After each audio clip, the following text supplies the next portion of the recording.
नमस्कार दोस्तों, स्वागत है एक बार फिर से आपका वर्षा टोज के डेली 7 MCQ में। आज हम देखते हैं हमारे पास ऐसे कौन से 7 MCQ हैं जो हम सॉल्व करने वाले हैं। चलो शुरू करते हैं। ये हमारा वर्षा टोज चैनल से, अगर आप चैनल पर नए जुड़े तो चैनल को सब्सक्राइब होकर चैनल के साथ बने रहे।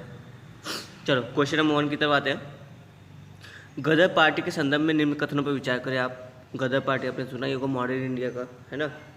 स्टेटमेंट 1 कहता है गदर आंदोलन को रोकने के लिए ब्रिटिशर्स ने डिफेंस ऑफ इंडिया एक्ट पास किया था। सेकेंड है गदर आंदोलन अपने प्राकृतिक स्वरूप में धर्मनिरपेक्ष था। देखो ये दो स्टेटमेंट दिए गए, सोचिए क्या ये सच क्या इसको रोकने के लिए डिफेंस ऑफ इंडिया एक्ट पास किया था अंग्रेजों ने? अगर पास किया था तो क्या इसी को रोकने के लिए किया था? और सेकेंड आपसे पूछा क्या ये इसका स्वरूप जो कि धर्मनिरपेक्ष था। चलो आपका ऑप्शन है, ऑप्शन ए केवल एक, बी केवल दो, ऑप्शन सी एक और दो दोनों, डी कोई नहीं। ध्यान से वीडियो को पॉज कीजिए दोस्तों और ध्यान सोचिए इसका क्या आंसर होगा। तो इसका जो सही आंसर है आपका ऑप्शन सी है, दोनों। जी हाँ, अंग्रेजों ने जो कि इसको रोकने के लिए इस आंदोलन को डिफेंस ऑफ इंडिया एक्ट पास किया था, जिसके तहत इस आंदोलन को दबाया जाए। और गदर आंदोलन जो कि अपने प्राकृतिक स्वरूप में धर्मनिरपेक्ष था। धर्मनिरपेक्ष से क्या मतलब था कि ऐसा नहीं कि ये सिर्फ जैसे इसका तो मुख्य रूप से एक सिख समुदाय द्वारा इसका मतलब उत्पत्ति हुई थी, पर इसका नहीं कि ऐसा नहीं कि इसमें सिख थे, इसमें विभिन्न धर्म के लोग थे। ठीक है, धर्मनिरपेक्ष का मतलब है कि कई धर्मों का मेल जोल हो, इसमें किसी एक धर्म का वर्चस्व ना हो। तो यस, ये बात सही है आपका सेकेंड स्टेटमेंट की गदर आंदोलन जो कि आपका धर्मनिरपेक्ष स्वरूप रखता था। चलो अगले क्वेश्चन की तरफ चलते। और क्वेश्चन नंबर 2 है कैलाश मंदिर राष्ट्रकूट द्वारा बनाया गया था, यह कहाँ स्थित है? देखो स्ट्रेट फॉरवर्ड क्वेश्चन है, इजी क्वेश्चन है। ऑप्शन ए है आपका अजंता गुफा, बी है एलोरा गुफा, सी है बाघ गुफा, डी है जूनागढ़ गुफा।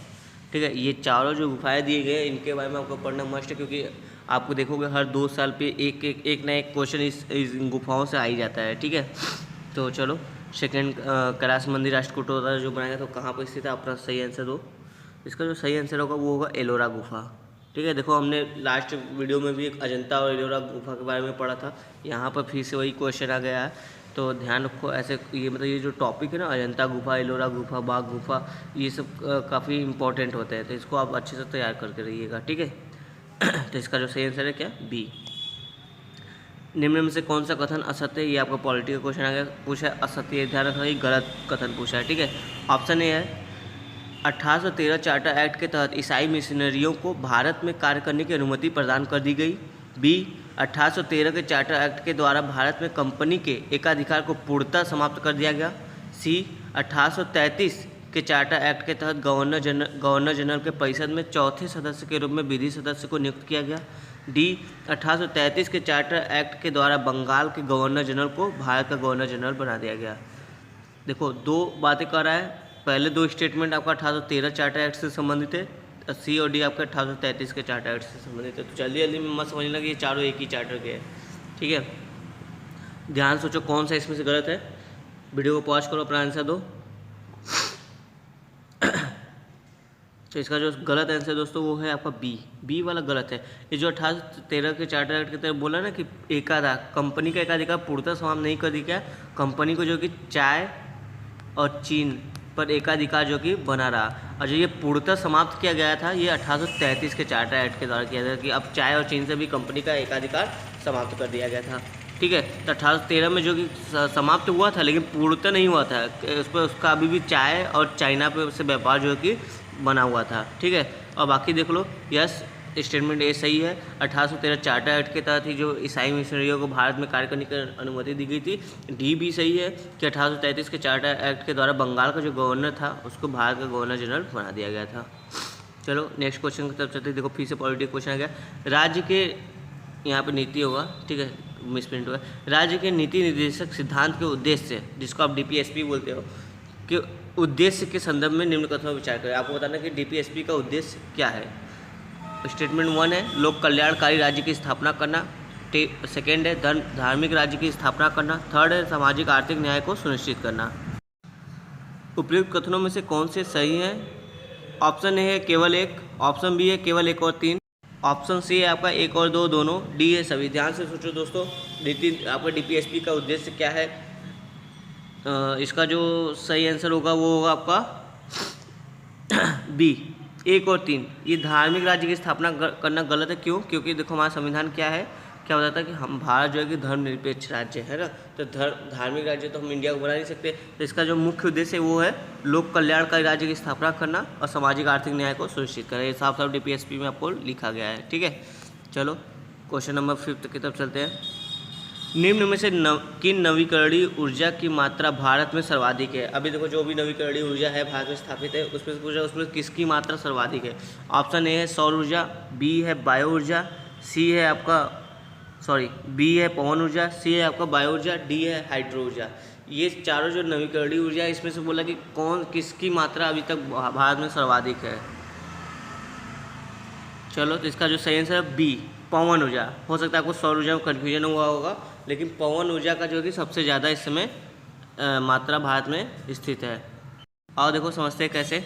देखो जो अभी हमारा जो सोलर एनर्जी है ना हमारे इंडिया में 25 गीगावाट के आसपास है। ठीक है, कितना 25 गीगावाट, जबकि पवन ऊर्जा है वो 35 गीगावाट इस्टेब्लिश्ड है। ठीक है, और जो आपका बायो वाला है वो अभी हमारे देश में 10 गीगावाट है और सबसे कम है हाइड्रो 5 गीगावाट। ठीक है, और जो हमारे गवर्नमेंट ने एक इनिशिएटिव रखा था कि 2022 तक 175 गीगावाट, तो इसको सब लोग कैसे टुकड़ों में तोड़ा है। इसमें से बोला कि 100 गीगावाट जो आपका जो आएगा वो सोलर से आएगा। ठीक है, और 60 गीगावाट आपका जो कि विंड एनर्जी से आएगा यानी पवन ऊर्जा से आएगा। और जो इसमें से जो है कि आपका 10 गीगावाट जो कि हमको लेना है किससे, बायो से। ठीक है, 10 बायो से लेना है और 5 गीगावाट हाइड्रो से निकालना है इनको। तो 175 को भी टुकड़ों में इस तरह से तोड़ा है। हो सकता है कल कोई ऑप्शन आ जाए कि 175 गीगावाट हमें किस आधार पर किस रेशियो में चाहिए, तो ये उसका रेशियो ये ध्यान रखना। तो 175 में से 100 गीगावाट जो कि सोलर होगा, मतलब सर्वाधिक सोलर है। फिर उसका विंड है 60 गीगावाट, उसके बाद जो है कि आपका बायोगैस है 10 गीगावाट और फिर उसका 5 गीगावाट जो कि क्या है आपका हाइड्रो पावर वाला। ठीक है, चलते अपने अगले क्वेश्चन की तरफ। क्वेश्चन नंबर 6 है मानव पूंजी सूचकांक ह्यूमन कैपिटल इंडेक्स जारी किया जाता है। आपसे पूछा ये इंडेक्स है किसके द्वारा जारी किया जाता है। आपका ऑप्शन ए है UNDP, बी है वर्ल्ड बैंक, सी है ऑक्सफैम इंटरनेशनल, डी है अंकटाड। ठीक है, ये 4 ऑप्शन आप ध्यान सोचो कि ये इंडेक्स जो कि किसके द्वारा जारी किया जाता है। ह्यूमन कैपिटल इंडेक्स बहुत ही इंपॉर्टेंट सूचकांक है आपका। तो ये जो जारी किया जाता है इसका जो सही आंसर है वो ऑप्शन बी वर्ल्ड बैंक द्वारा जो है कि ह्यूमन कैपिटल इंडेक्स को जारी किया जाता है। देखो इस रिपोर्ट की कुछ इंपॉर्टेंट फैक्ट है, बात है, समझो क्या है। ये जो कि इसके 3 घटक है, 3 आधार पर जो कि ह्यूमन कैपिटल इंडेक्स जो कि मेजर करता है किसी भी कंट्री को। ठीक है, ये 3 घटक क्या है, जो कि 5 साल से कम बच्चों का सर्वाइवल रेट कितना है इस आधार पर देखता है। बच्चों के ये जो आपके देश में जो स्कूल है उसकी एजुकेशन क्वालिटी कैसी है, सिर्फ स्कूलिंग नहीं दिख रहा है, स्कूल का जो एजुकेशन क्वालिटी है उस आधार पर भी मापता है। ठीक है, और देखता है कि आपके यहाँ पर हेल्थ का सिस्टम कैसा है, मतलब आपके यहाँ एडल्ट के सर्वाइवल के चांसेस कितने हैं, चिल्ड्रेन में जो कि स्टंटिंग की बात आ रही, चाइल्ड स्टंटिंग है कि नहीं है, तो इस आधार पर जो कि मेजर करता है। ये 3 घटक हैं। ठीक है, पहला और तीसरा हेल्थ है, लेकिन पहला जो है कि स्पेसिफिक अंडर 5 बच्चों के लिए है। ठीक है, उनका सर्वाइवल रेट देखने के लिए। सेकेंड आपका स्कूल एजुकेशन क्वालिटी के घटक के आधार पर करता है। कभी कभी क्या करती है यूपीएससी हमसे जो कि इंडेक्स के बारे में नहीं पूछकर सीधे पूछ रही है इसके कौन कौन से पिलर है। ठीक है, वही घटक है। तो ये 3 घटक भी आप जानते रहो। चलो क्वेश्चन नंबर 7 और लास्ट क्वेश्चन की तरफ चलते हैं अपने। ये जियोग्राफी का क्वेश्चन है। अक्सर ये क्वेश्चन ऐसे क्वेश्चन दिखते हैं। निम्न में से ब्रह्मपुत्र की सहायक नदियाँ कौन सी हैं? ठीक है, ब्रह्मपुत्र की सहायक नदी आपसे पूछा है सुबनश्री, तीस्ता, कामेंग, लोहित, बराक। ये 5 आपको दिए गए हैं। आपको पता नहीं इसमें से कौन सी नदियाँ जो कि ब्रह्मपुत्र की सहायक नदियाँ हैं। ऑप्शन ए है 2, 3, 5, बी है 1, 2, 3, सी है 4 और 5, डी है सभी। अगर आपने ब्रह्मपुत्र पढ़ा होगा तो रिकॉल करने की कोशिश कीजिए दोस्तों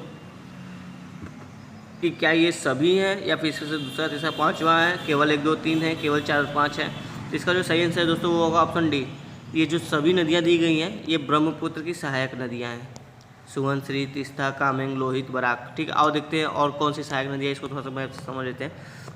ये आपका मैप है।